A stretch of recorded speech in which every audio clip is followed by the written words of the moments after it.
नमस्कार, किताबालय में आपका स्वागत है। मैं उत्कर्ष आनंद भारत और मेरे साथ हैं सुधीर सिंह। मेरे हाथ में जो आज किताब है मीडिया की भाषा लीला, वाणी प्रकाशन से प्रकाशित है और इसके लेखक हैं रविकांत। तो हम सबसे पहले आज सुधीर भैया से ये जानना चाहेंगे कि मीडिया पर इतनी किताबें लिखी गई हैं तो ये किताब किस प्रकार अलग है, और भैया हम ये भी चाहेंगे कि आप इसके लेखक पर भी कुछ प्रकाश डालें। धन्यवाद उत्कर्ष। ये मीडिया की भाषा लीला ये केंद्रित है सिनेमा से लेकर के, पहली बात तो ये जान लीजिए कि सिनेमा, रेडियो, अखबार और कंप्यूटर, इन सभी चीज़ों को मीडिया में इन्होंने समाहित किया है। मीडिया मतलब वो एक माध्यम, यहाँ सिर्फ मीडिया मतलब न्यूज़ का ये नहीं इन्होंने लिया, बल्कि संचार का माध्यम, कोई भी जिससे हम संचार का ये का उपयोग में लाते हैं। दूसरी बात कि ये मीडिया पर किताब ना हो करके भाषा पर है। अच्छा। कि इन चीज़ों में, रेडियो में या सिनेमा में या कंप्यूटर में कैसे कैसे भाषा के साथ प्रयोग हो रहे हैं, क्या क्या विवाद रहे हैं, कैसे कैसे भाषा बदली है या लिपि को लेकर के जो बातें रही हैं, तो इन चीज़ों को लेकर के ये किताब दर्ज है। और इसमें बड़ा हिस्सा फिल्मों को लेकर के उन्होंने ये माना कि फिल्म कहीं सबसे अधिक उस पर ध्यान देने की ज़रूरत थी और इसमें काफ़ी अधिक रोचक प्रसंग हैं। ये किताब के बारे में मैं बता रहा हूँ कि क्यों ये अलग है दूसरी किताबों से, मीडिया की भाषा लीला। और लेखक हैं रविकांत, वो CSDS से जुड़े रहे हैं। रिसर्च इनका काफ़ी अच्छा रहा है इन चीज़ों को लेकर के, लेखन खास करके फिल्म वगैरह को लेकर के। बहुत सारी सामग्री इन्होंने हालांकि इंटरनेट से ली है या फिल्मों के लिए जो लाइब्रेरी है, या एक फिल्म पत्रिका होती थी माधुरी से भी इन्होंने काफ़ी कुछ उठाया, लेकिन इन्होंने साफ शब्दों में स्वीकार किया है कि हाँ, यहाँ से हमने ये चीज़ें ली हैं। तथा फिल्मी पत्रिकाओं में एक से एक होता था, दर्शकों से राय पूछी जाती थी। अच्छा। कि आप बताइए कि कौन सी फिल्म इस बार छुट्टियों में देखना अधिक पसंद करेंगे, किस तरह की चीज़ को, या फिल्म की समीक्षा दर्शकों से भी पूछी जाती थी। दर्शकों की चिट्ठियां प्रकाशित की जाती थी। इस किताब में, चूँकि हम लोग बिहार में हैं, तो इसमें आपको दिलचस्प ये लगेगा कि आरा के सिनेमा हॉल के बारे में भी एक दर्शक ने जो चिट्ठी लिखी थी वो छपी हुई है। दिल्ली के सिनेमा हॉल को लेकर के दर्शकों ने चिट्ठी लिखी है, वो भी इसमें है। और इस तरह की चीज़ें इसमें हैं उस दौर में। अब हम लोग आते हैं किताब के मुख्य थीम पर। भैया हम आपको यहाँ बीच में रोकना चाहेंगे और चाहेंगे कि कम से कम आरा की वो चिट्ठी, हम लोग बिहार से हैं तो वो पढ़िए, हमारे श्रोता वो सुनना चाहेंगे, आखिर ऐसा क्या दिलचस्प चिट्ठी है वो। वो चिट्ठी अभी थोड़ी देर पहले हम लोग बातचीत में पढ़ भी रहे थे। वो चिट्ठी 29 दिसंबर 1967 के अंक में छपी थी माधुरी पत्रिका में। और वो चिट्ठी में लिखते हैं, जिन सज्जन की ये चिट्ठी है, छुट्टियां बिताने आरा गया हुआ था। यहाँ के सिनेमा हॉल और व्यवस्थापकों की लापरवाही देखकर दुख हुआ। सिनेमा हॉल के बाहर कुछ लोग लाइन में खड़े रहते हैं, जबकि टिकट पास के पान की दुकान पर मिल जाता है। नो स्मोकिंग आते ही लोग बीड़ी जला लेते हैं।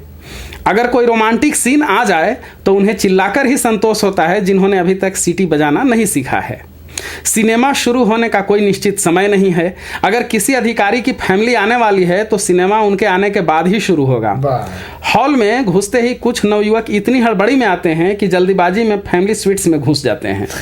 ये चिट्ठी आरा के सिनेमा हॉल के बारे में किसी ने लिखी थी 29 दिसंबर 1967 के अंक में। माधुरी जो फिल्म पत्रिका थी उसमें ये चिट्ठी छपी थी। और भी दिल्ली की भी चिट्ठियाँ छपी हुई हैं इस किताब में। इस तरह की चीज़ें मिलती हैं। ये बताती है कि कैसे भाषाओं को लेकर के ये था। इतने अच्छे अच्छे पाठक भी थे। पाठक की ये सिर्फ चिट्ठी नहीं है, बल्कि किस तरीके से उसने वहाँ का वर्णन किया है, बता दिया है पूरे सिनेमा हॉल के बारे में कुछ ही पंक्तियों में।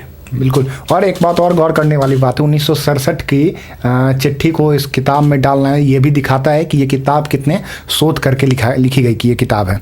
हम भैया आप कहना चाह रहे थे कि इस किताब के मुख्य बिंदुओं पे कुछ आना चाह रहे थे आप। हाँ, एक तो ये कि जो हमारे संचार के माध्यम रहे हैं, मीडिया का मतलब यहाँ ये ले लीजिए, और फिल्मों से इस किताब का गहरा रिश्ता है। तो रेडियो उसमें प्रमुख है, और रेडियो में जब अमीन शायानी आते हैं तो उनके बाद तो वो जो सिबाका गीतमाला शुरू हुआ था वो एक माइलस्टोन है, वो हमेशा ही याद किया जाएगा। उसमें उस दौर में एक और है कि चिट्ठी चिट्ठी लिखा करते थे लोग खूब रेडियो को, वो जो युग था। और इसमें एक नाम इस किताब में भी है उसका, और शरद जोशी ने तो उस पर एक व्यंग्य भी लिखा है, झुमरी तिलैया। झुमरी तिलैया का नाम पूरी देश में ही नहीं पूरी दुनिया में ये विख्यात हो गया था, वहाँ से इतनी चिट्ठियाँ आती थी। और मैं चाहूँगा कि शरद जोशी वाला भी मैं वो हिस्सा पढ़ूँ जो उन्होंने लिखा था। झुमरी तिलैया जो नाम इतना प्रसिद्ध हो गया था रेडियो में, हर जगह वहाँ के लोगों की चिट्ठी ज़रूर पहुँचती थी। झुमरी तिलैया से ये ढेर सारे नाम लिए जाते थे। वो जो उन्होंने लिखा है शरद जोशी ने व्यंग्य, वो बहुत ही दिलचस्प है। और दिलचस्प ये भी है कि उस पर कार्टून भी बनाए गए थे उस दौर में। झुमरी तिलैया को लेकर के कार्टून भी बन रहे थे। ये जो पहला आप कार्टून देख रहे होंगे उसमें रेडियो बज रहा है, और वो डिस्क उस समय या वो तवा वाला जो आता था जिसको ग्रामोफोन पर बजाया जाता था, वो सब लहरा रहे हैं, और चिट्ठी बैठ करके कोई आदमी लिख रहा है सुनते हुए, गीत सुनते हुए। और नीचे के कार्टून में दिलचस्प है जो लिखा हुआ है, एक बुजुर्ग हैं जो अब वो आखिरी सांस ले रहे हैं और मरने से पहले अंतिम उनकी लाइनें हैं। उधर रेडियो बज रहा है जिस पर चल अकेला का गीत बज रहा है, चल अकेला। और वो बुजुर्ग मरते समय अंतिम इच्छा के रूप में बच्चे को कह रहे हैं, बेटे झुमरी तिलैया के लाल, वचन दे कि मेरे बाद भी तू यह अखंड ज्योत जलाए रखेगा, आकाशवाणी पर फरमाइशें भेजता रहेगा, हिक। मतलब इसके साथ ही वो ये कह करके मर जाते हैं। और बीच में जो झुमरी तिलैया को लेकर के शरद जोशी ने लिखा था वो है, शरद जोशी ने लिखा, झुमरी तिलैया फिल्मी गीतों की अमरता की प्रथम और अंतिम गारंटी है। बंबई से झुमरी तिलैया तक जो स्वर रेखा खींची हुई है वही इस देश का असल सांस्कृतिक बंधन है, राष्ट्र की भावनात्मक एकता का अंतिम प्रमाण है। जब तक इस देश में चांद, सूरज और झुमरी तिलैया विद्यमान हैं, हल्के फुल्के गीतों का वर्तमान सब पर भारी होगा, भविष्य सुरक्षित। फरमाइश, तेरा नाम झुमरी तिलैया है। झुमरी तिलैया, तू व्यर्थ के गीतों की सार्थक आत्मा है, तू निरर्थक को अर्थ प्रदान करने वाली शक्ति है। गीतों के हर बख्शी को तुमसे आनंद की अनुभूति होती है। हर जयपुरी की तू हसरत है, हर सुल्तानपुरी की तू मजरूह है, हर लुधियानवी की तू साहिर है, हर कल्याण जी की तू आनंद जी है, हर मंगेशकर की लता है, आशा है। तू कहाँ है झुमरी तिलैया, सारे शोर की किशोरावस्था तू कहाँ है। यह शरद जोशी ने व्यंग्य लिखा था झुमरी तिलैया को लेकर के। ऐसी कई चीज़ें हैं रेडियो को लेकर के, इसमें बातें हैं कि किस तरह से रेडियो में बदलाव आया। एक ऐसा भी दौर रहा जब आज़ादी से पहले जो हमारी हिंदुस्तानी ज़बान थी, जिसमें उर्दू भी है, हिंदी भी है, दोनों शामिल है, जिसके अधिकतर लोग समर्थक रहे कि हमारी वो भाषा होनी चाहिए, तो वो, और उसके बाद फिर पाकिस्तान हिंदुस्तान का जब विभाजन हो जाता है तो उसी के साथ ऐसे लोगों का कब्जा हो जाता है रेडियो पर जो पूरी तरह से संस्कृत निष्ठ हिंदी लेकर के आना चाहते हैं, जिनका मानना ये था कि हिंदी उर्दू मिश्रित हिंदी शुद्ध नहीं है बल्कि वो अशुद्ध है। मतलब हिंदुस्तानी ज़बान के बजाय बिल्कुल विशुद्ध रूप दे करके संस्कृत के शब्दों का इस्तेमाल करते हुए अधिक से अधिक और इसको रेडियो पर प्रसारित किया जाए। यहाँ तक कि सिनेमा के गीत वगैरह को ही प्रसारित करने को लेकर के या सिनेमा के बारे में चर्चा करने को लेकर के लोगों को ऑल इंडिया रेडियो पर अंकुश लगाया जाता रहा है। ये भी इसमें दिलचस्प जानकारी मिलती है कि चुनाव के दौरान रेडियो पर ही, चूंकि सबसे अधिक लोग जुड़ते थे, टीवी उस दौरान बहुत टीवी का प्रचलन नहीं था, तो लोगों को बांधे रखने के लिए काउंटिंग हो रहा है और बीच बीच में फिल्मी गाने सुनाए जाते थे ताकि लोग रेडियो सुनते रहें, रेडियो से बंधे रहें। तो इस तरह की कई जानकारियाँ आई। फिर बाद में जब थोड़ा सा माहौल बदला और फिर हिंदुस्तानी ज़बान में रेडियो पर भी बातें होने लगी।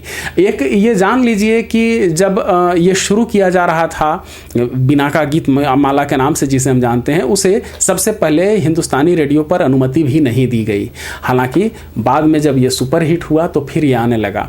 उसी दौरान हल्के फुल्के कार्यक्रमों के लिए इसी किताब से जानकारी मिलती है, एक अलग से ऑल इंडिया रेडियो का ये तैयार किया जाने लगा, इकाई एक बनने लगी कि जिस पर हल्के फुल्के कार्यक्रम दिए जाएं, गीत वगैरह फिल्मों वगैरह से जुड़ी जानकारी दी जाए।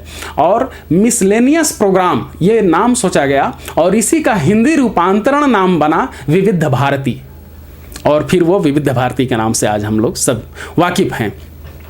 तो ये रेडियो में बदलती हुई जो भाषाएं थी, इसके साथ फिर कंप्यूटर को लेकर के एक इसमें अध्याय है। कंप्यूटर पर हम सभी जानते हैं कि कंप्यूटर की मातृभाषा अंग्रेजी है।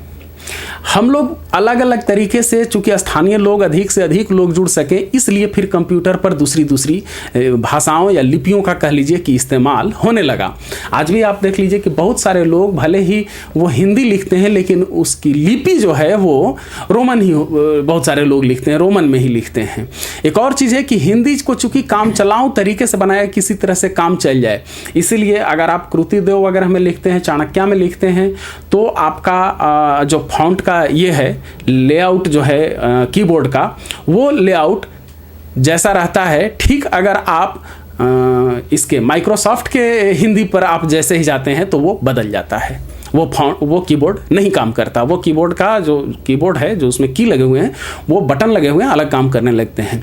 वहीं मीडिया में, जो अखबारों में 4C लिप्का के जो फॉन्ट चलते हैं या सीरीज के जो फॉन्ट चलते हैं, वो लेआउट तो वही रह जाता है पुराना, लेकिन उसके साथ साथ बदल जाता है कि एक अलग से सॉफ्टवेयर का इस्तेमाल करना पड़ता है। तो हिंदी की जो लिपि है वो, अगर आप चाहें कि हम कृतिदेव में लिख करके वैसे यूनिकोड में कर लें या मंगल में कर लें या 4C के फॉन्ट में कर लें, वो नहीं होगा। तो ये जो बदलाव है, ये भाषा को लेकर के ये कंप्यूटर पर हमेशा चला। चूँकि सिर्फ कंप्यूटर की बात नहीं, कंप्यूटर की बात है, इंटरनेट भी इसमें शामिल कर लीजिए, और अब मोबाइल भी इसमें शामिल कर लिया जाना चाहिए कंप्यूटर के साथ। तो ये सब इस तरह से चीजें बदलती रही।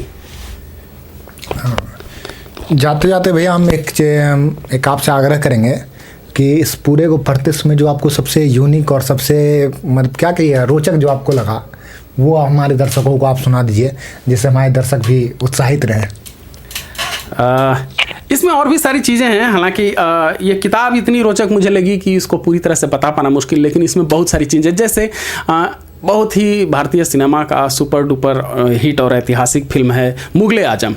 मुगले आजम के लेखक से लेकर के सारे लोग उर्दू जानने वाले अधिकतर थे। उसके निर्देशक के आसिफ हों, उसकी हीरोइन मधुबाला हो, हीरो दिलीप कुमार हों, उसके लेखक कमाल अमरोही हों, या और भी जितने लोग थे, वो अधिकतर उर्दू से जुड़े हुए लोग थे, और उर्दू के डायलॉग, उर्दू के संवाद उसमें अधिक हैं। लेकिन उसका जो सर्टिफिकेट है वो हिंदी फिल्म का है, वो उर्दू फिल्म नहीं है, उसे हिंदी फिल्म ही के रूप में ही जाना जाता है। और अधिकतर जो फिल्म है, जिनमें पाकीजा का भी नाम ले सकते हैं या दूसरी फिल्मों का, वो हिंदी फिल्म ही कहलाती है। उर्दू फिल्में, उर्दू के नाम से गिने चुने फिल्म को सेंसर बोर्ड से सर्टिफिकेट मिला है। ये एक दिलचस्प पहलू है। वही और एक और चीज़ है कि दिलीप कुमार बाद में जब अब फिल्म बनाते हैं गंगा यमुना, तो उस फिल्म में लगभग उसी टीम को लेकर के वो भोजपुरी मिश्रित डायलॉग लिखवाते हैं, और वहीं से एक तरह से कह लीजिए कि भोजपुरी के लिए एक रास्ता भी खुलने लगता है। तो वो भोजपुरी वाली फिल्में शुरू करवाने लगते हैं। फिर दिलीप कुमार के गंगा यमुना को लेकर के भी इसमें कहानी अलग से है, वो भाषा पर नहीं है, इसलिए उसका जिक्र हम लोग छोड़ देते हैं। साहिर लुधियानवी का इसमें जिक्र है कि उन्होंने एक बार जो बिहार में ही वो आए हुए थे, बाढ़ पीड़ितों की मदद के लिए वो मुशायरा वगैरह होता था, और उससे में जो रकम जमा होती थी वो उनके मदद के लिए ये किया जाता था, चैरिटी के लिए वो आए हुए थे। और उस दौरान वो जब ये शायद अकाल था या बाढ़ था, वो ठीक से मुझे स्मरण नहीं हो रहा है, इसमें जिक्र है, संभवतः वो बाढ़ में ही आए हुए थे मदद करने।